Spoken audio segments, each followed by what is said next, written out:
mung pambukaning kandha nedya kancar tujuan transmigrasi panampane aja kisro Iba ayu padhe tinggal pundi akati ngaren tinggal wae rang sasi dewekan ora wedi tinggal nganggur kula turun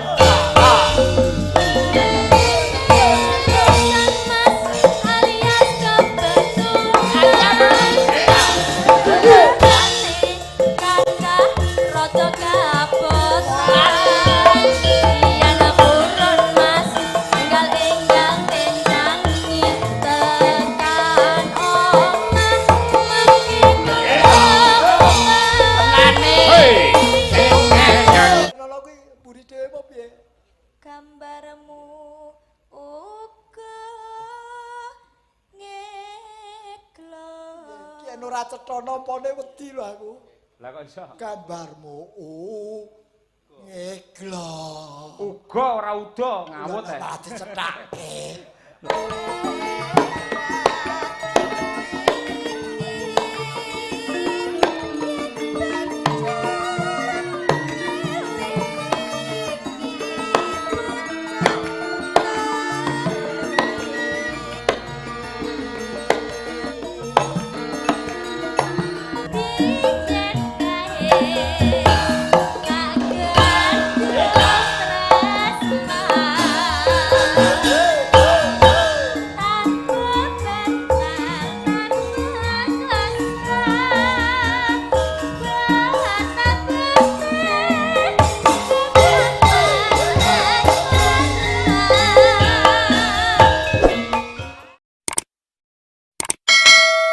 Gundul pacul-cul kemblelengan nyunggi wae monggo Pak Gareng Semar Bagio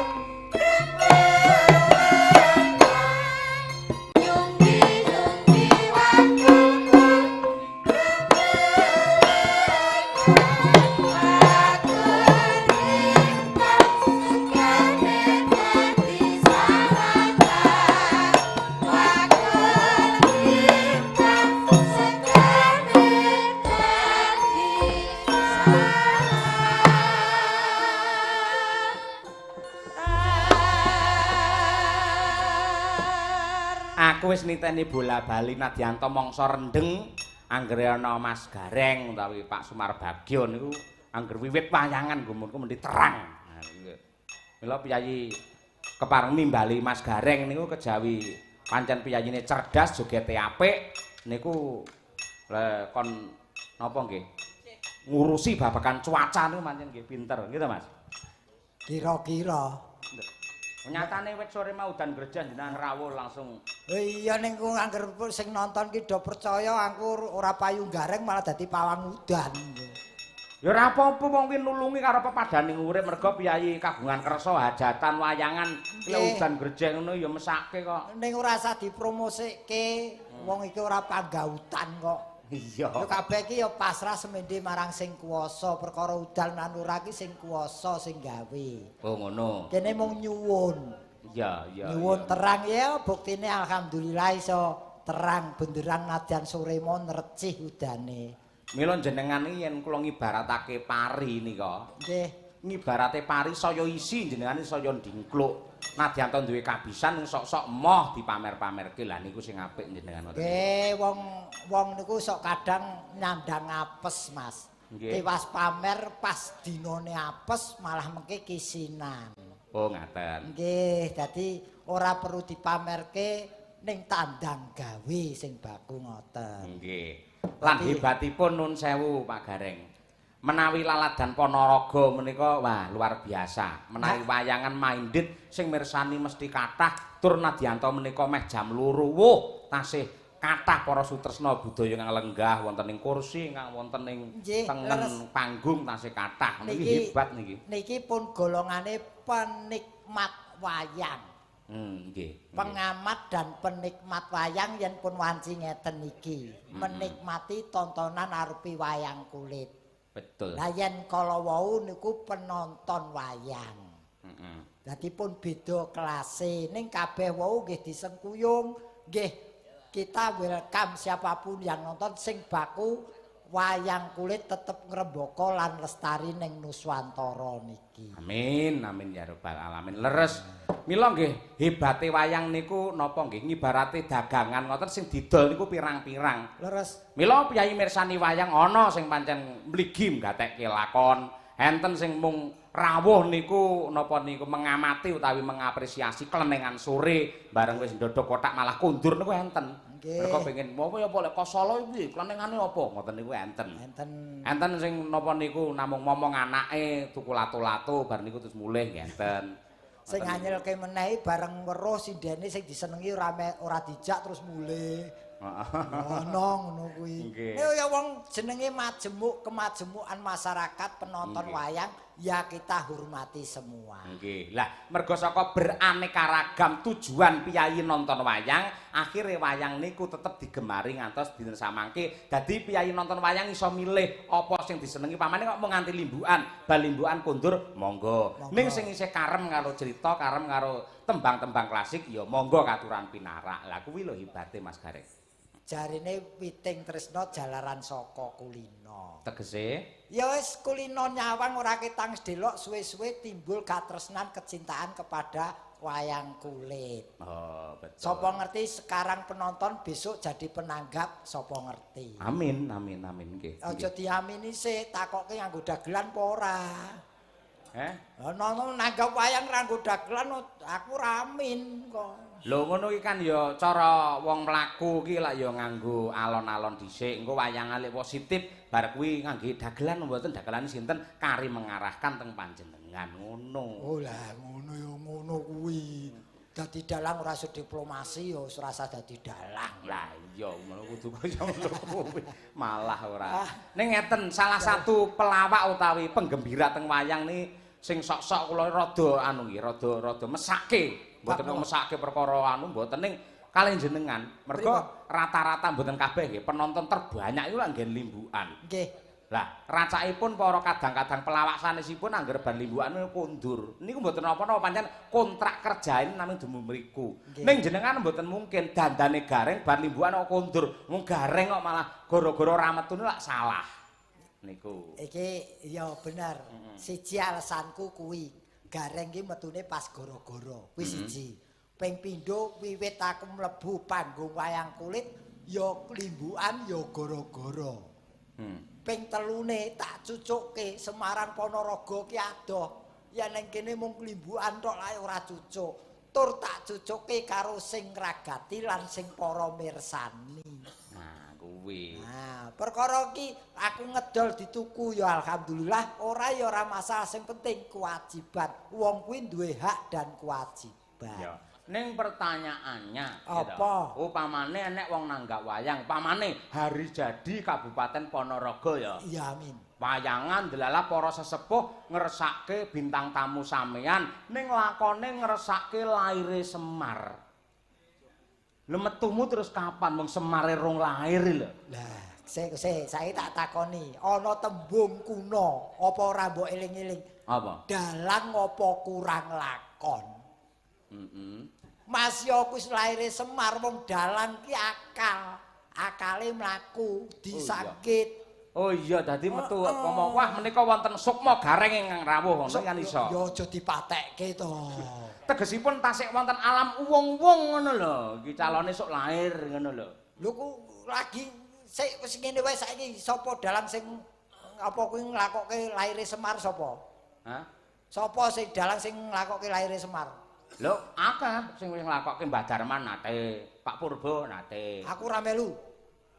Sebabe? Lah ora dijak. Oh iya.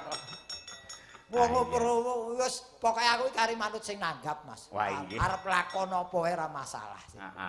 Wong apa meneh bengi iki wungon tirakatan nyukuri ulang taune SMA 1 Babatan kene. Leres, nggih. Iki sing aku tenan lho. Bareng iki ponamu sapa jenenge iki mau? Kidung. Kidung. Ana kata-kata kidung ya aku iki tenan iki Mas. Aku tahu ditinggali bawa transmigrasi nganggo kata kidung. Pangkur kuwi. Iki urung nganti semebar ning wis ya delalawe urung nganti populer, wis mandeg tur kementeriane ya rada bumpet. Dadi ora tau metu. Piye kuwi? Kidung pambukaning kandha netya kancar tujuan transmigrasi panampane aja kisruh utawa kleru tampa kanthi tekad ngalih papan runtu murun mrih cukup pangupa jiwa Kartoarjo Loji Nawi sayange lagune urung nganti semebar tansah budidaya undhak ing panguripan mratakake sumebaring penduduk lan bangun wilayah lan wewengkon ngundhake sumber alam lan tenaga manungsa sak teruse. Tak teruse apa ora apal teruse? Ora apal. Iki urung nganti iki karyane Ki Narto Sabdo almarhum. Oh, nggih. Ya kebetulan aku dikeki apalane bawa. Leres nggih. Iki remen kula tembang-tembang rumiyin niku mboten namung ngrembug babagan percintaan kala mangsa tentang pembangunan, KB, transmigrasi, pesan-pesan moral niku wonten. betul. Dadi Kritik yang membangun ugi wonten. ya iki ya kanggo wong ki maine ning sekolahan kok Mas. Dadi bangsa sing kaya ngene iki ya penting, nembang-nembang ngene iki penting. Betul. Mergo aku mbiyen ki sekolahku mbiyen sekolahan ning Semarang kono swasta warrior Mas. Apa kuwi? Sepatu. Kok sepatu. Tegese wis rikala aku sekolah. Sekolah SMA aku ki mbiyen sangar wis po diwedeni. Tiada hari tanpa tukaran. Kok iso? Wo, ngegeng kowe. Ya ngegeng ning ngegenge ora kaya saiki. Wo tanpa perkara semrawut yen biyen ana perkara tarung sapa sing berperkara. Didu wis sportif kalah njaluk ngapura. 1 lawan 1 ya. Nah itu dulu yang saiki lak semrawut. Iku mbiyen ning saiki gumunku sekolahanku dadi favorit di Semarang. Wah, iya. Kemajuaning wolak-walik jam. Aku mbiyen belajar ki siji sing favoritku mata pelajaran aljabar. Wah, iso kowe ya. Ketok yen tuwa ya aljabar. Para gapit. Para gapit. Aljabar. Terus sing pindho menyanyi kesenian. Wis aku paling seneng pelajaran ya loro tok. Liyane kuwi wis ora seneng aku. Nggih. Bangsa apalan-apalan kuwi wis ora seneng aku. Iya. Nggih. Lah sakmenika nuwun sewu ganti tema. Napa Mas? Karyanipun Mbah Sukron Suwanda ingkang jebul menika kathah ingkang tresna, kathah ingkang seneng. Nah, nadyanto tembangipun menika nggih menika ngrembug babagan perselingkuhan. Ning ini adalah menjadi peringatan supaya ora kaya ngono kuwi. Ya, ngoten. Nggih tembang Sambung Wanci Dalu. Coba yo Nduk Umi, ayo coba jumenenga Nduk. Iki Men dikancani karo iki sing padha ngangge kacamatane mau. Ayo. iki penyanyine ora iso menghayati ora apik. Ora Apik. Sambung wanci dalu. Ayo Mi. Yo, Mi, Mami. Iki bocah biyen iki biyen munggah panggung pertama sik umbelen. Saiki kok wis jemaluk. Jemaluk kaya apa ae? Jemaluk ki apa-apa gelem, lagu apa-apa ora nolak. Nembang apa Mas? Sambung wanci dalu. Heeh. Pokoke bapakmu kan ngarang lagu judulnya sangar soalnya. Heeh. Sambung wanci dalu, sesideman. Iya. Lah bangsa demenan tok. Lah iya, ning kathah ingkang tresnani. Nggih, nggih. Nggih. Ya nduk bawanano dandang gula. Ayo.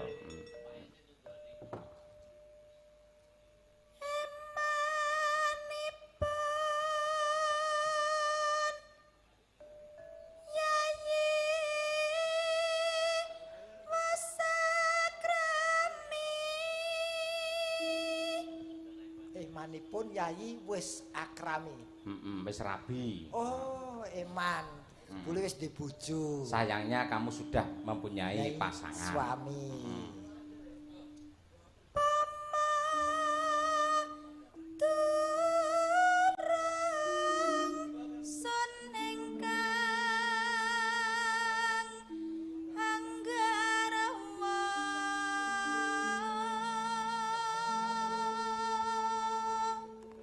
Gandeng sing nyembang wong wedok, oh ingsun Kang Kagarwa. Ngono.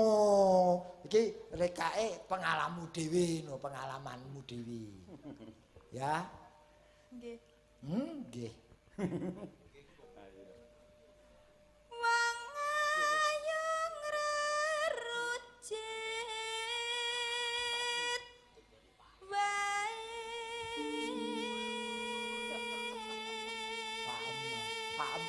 Pak Am nonton. Pak Wiji ra apa to? Pak Am nonton gitu. Wah, alah wah jan kaya cah enem nggih topi barang Elok luar biasa. Aku ya arep takon di anak ayu ing atase wong celkutis kok anake ayu ku gawene piye. Lho jalma tan kena kinira kok. Mergo prihatine wong tuwa jedul anak lho kaya ngono kuwi.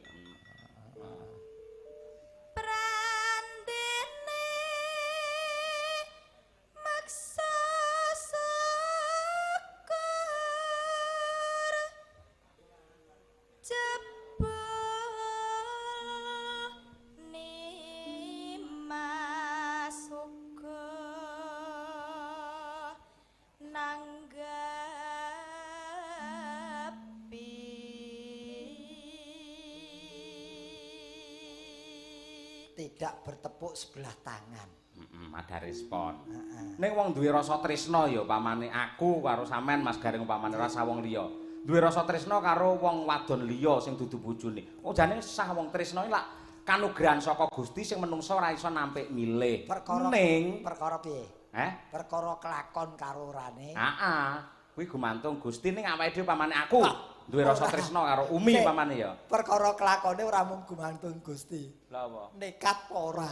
Lah iya kuwi. Arilah anggere ora ana aksi, kuwi jane ora apa-apa. Dipendhem ning ati, mengagumi marang ayune karo suarane mboten napa-napa. Delalah ana aksi, ana reaksi. Nah, kuwi. Mula dadi. Lah kuwi sing elek ngono kuwi. Terusna saya. Ayo to sambung rasa nanging wanci dalu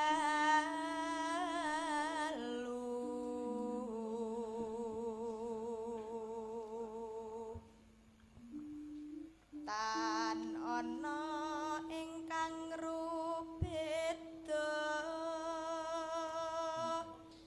nyuntak tresna senadyan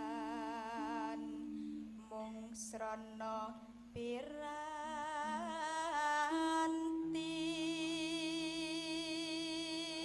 Nyuntake tresno nganggo alat.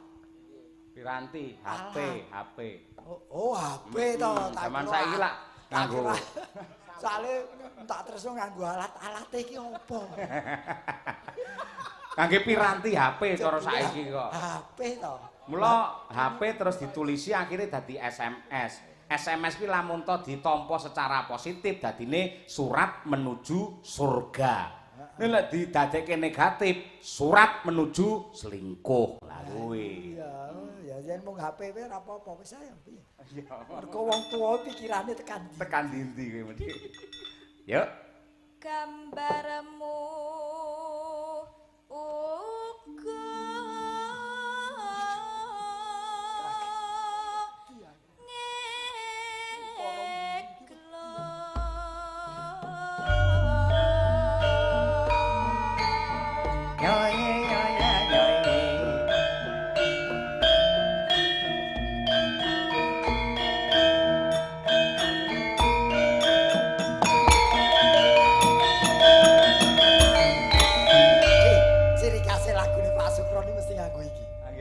lancaran sing jemanke ya. Nek iki nggon ukara mburi dhewe iki mak teratap aku. Gendi. Barenono kuwi mburi dhewe apa piye? Gambarmu uga ngeklo. Iki yen ora cetha nampane wedi lho aku. Lah kok iso? Gambarmu ngeklo. Uga ora uda ngawut ae. Ora dicethake. Ayo, ya sini ya kuwi jane ya. Ayo. Hari foto dhewe cepret kirim set ngono kuwi. Lah sing buka bojone. Wah, lah kuwi. Kacau berantakan iku. Lah sesuk lagu berikutnya kadenangan judulnya. Ya tarik ya. Ayo Sing gedhe pangapuramu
tukang kamera sing ning kiwa iki.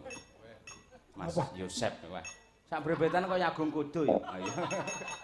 Endi? Ben ora sepaneng nu sosok kamera depno ning awakmu dhewe. Hai guys.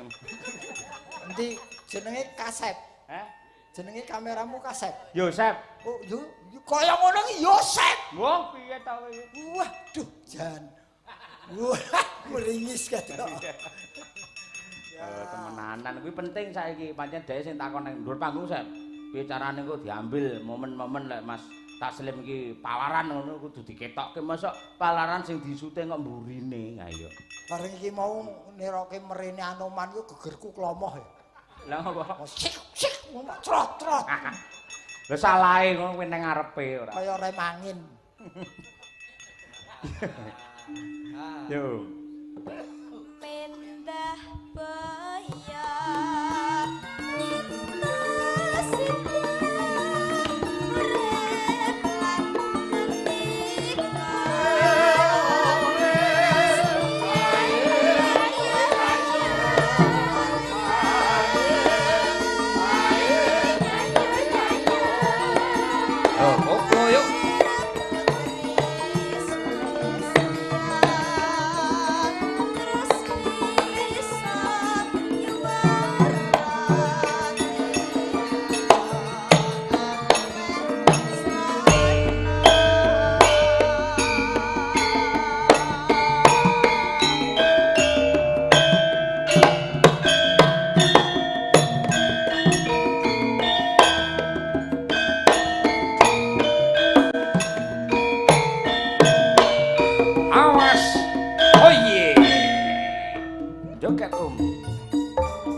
rasa tenan, penak tenan. Ayo. Ya wong lagu ki mesti kudu ana rasane ana roe.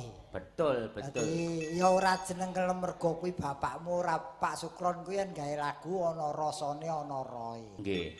Coba pelok coba kaya apa? Mbak Tutik Birgita, ayo. Oh loro iki. Loro. Oke, oke. Nangis sajroning atiku. Yo.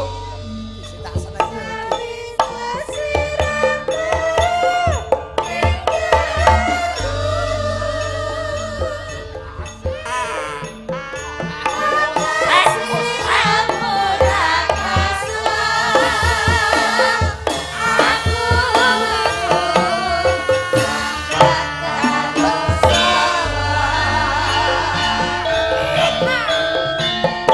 Asuh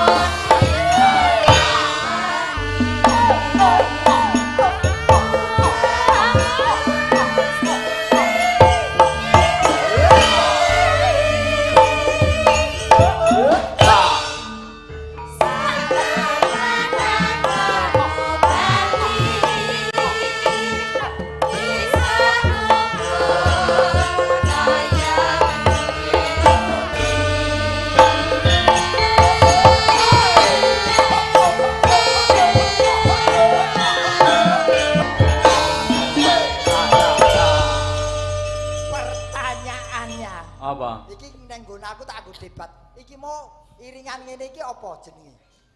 Iringane lho ora lagune lho. Iki iringane mau modele apa? Senderewenan. Nggih, jaranan. Nah, saiki bedane apa senderewe karo pegon? Oh, beda. Beda ya, iki sing dosen iki sing Jelas dosen. dar. Dos pegon iki piye? Kowe ra iso nerjemahke pegon, pekok. Lah iki mosok wis seniman yo radong. Neng Solo enek Apa? sanggar wayang pegon. Lah ngono kok. Gagah. Walah salin yo. Ngrungokke lho. Hah? Ngrungokke. Ora apa-apa ke hoping karo aku. Ya wis senderewe kayak pegon kayak sing baku apa? Samboyoan. Samboyonan. Iki samboyonan ya perlu dingerteni tadi Nggih. berbagai macam jenis kesenian di Indonesia yang wajib dilestarikan. Buktine nggo ngadeg ngene wae enake. Wah kosekane tutik. Aneh lho wis sesepuh lho kuwi ora. Ya arep sesepan arep sesepi. Kok Pak Dene sama neko-neko ora tak rekomendasikan lho. Aku daftar dhewe to. Kok senengane kok ngancam tangane iki obahe ora pati akeh bokonge. Wah jan. Iki saka sapa tak iki? Saka Pak Kepala. Pak Dene, Pak Oh, Dene. nggih. Pak Dene saking Bapak nggih. Kepala Sekolah. Bapak Ngersakaken. kepala iki, Bapak kepala sekolah ngersakaken rondo kempling teng Gubuk Asmara. Wah, nggih. Gubuk Asmara rondo kempling. Nggih.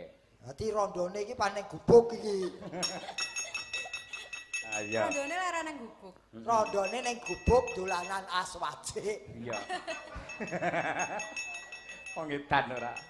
Iki gubuk asmara sik. Nah, mumpung wis ngadeg loro, iki lek kadung ngadeg loro terus rondo kempling terus piye? Lah iya no. Ayo, Ya gubuk asmara diaturake. Ya. Langsung kemawon. Nah. Monggo, sugeng laras Bapak Kepala Sekolah. Sugeng midhangetaken lan mirsani ya, Pak. Ya Cak dipun aturaken gubuk asmara. Dados.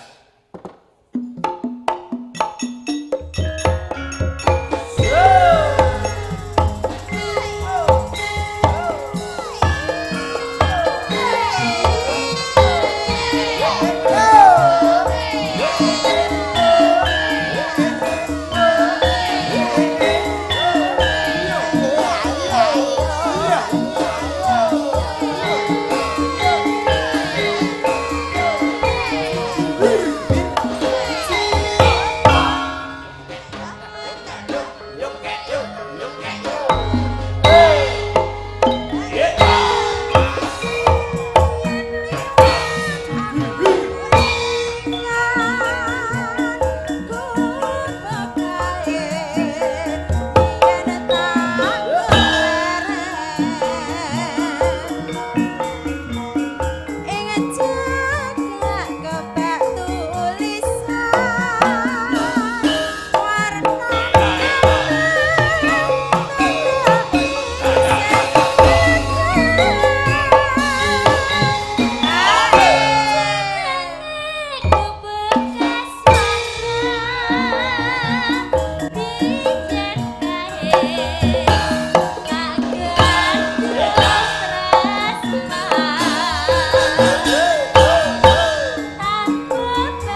Penyanyimu loro beda karakter.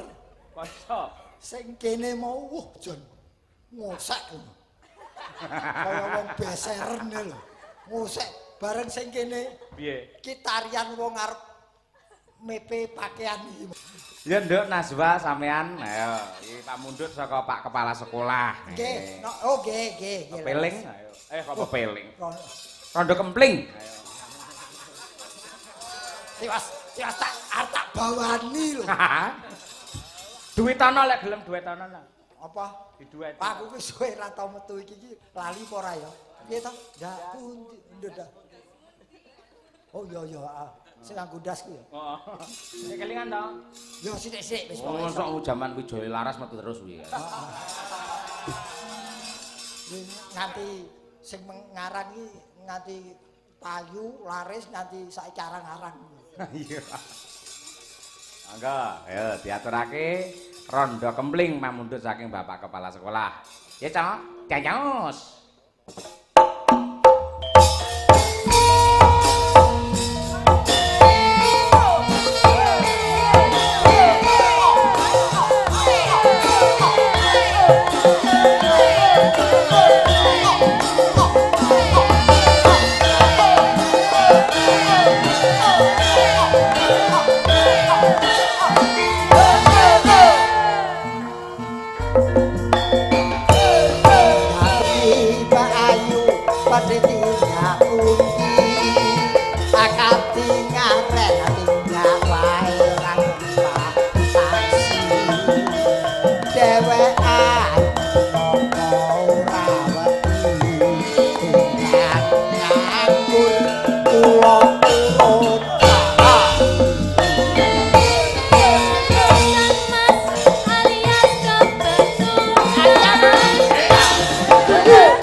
Mbak Ayu pada tindak pundi. Tindak waluran patasi. Dewekan apa ora wedi. Nganggo urung. Mas alias kebetulan Lenjane kaca rada kabotan Yang sonton mas enggal-enggal nentangi Tekan mangke kula obahi Iya omahe tenan. Sing obahi kepala sekolah Tupil olekan kok nopo batu padhe bilang. Ampun mas, sampeyan ampun kuciwa Kula ronda nyanyi ditinggal lunga Awan-awan semua bodo yang pasar wae. Rawan bodo dan buku rapaten.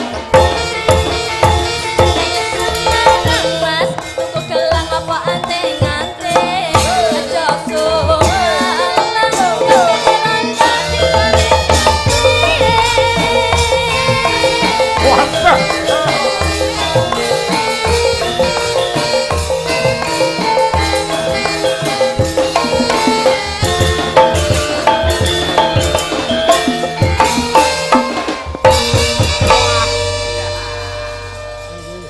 Ya mbak penutup iki fenomenal lho iki penutupe tok iki biyen wis nekak iso ngentoki kendaraan telu iki. Iki ya. Nene kuwi wis kendaraan telu. Iya. Nih saiki wis payu kabeh.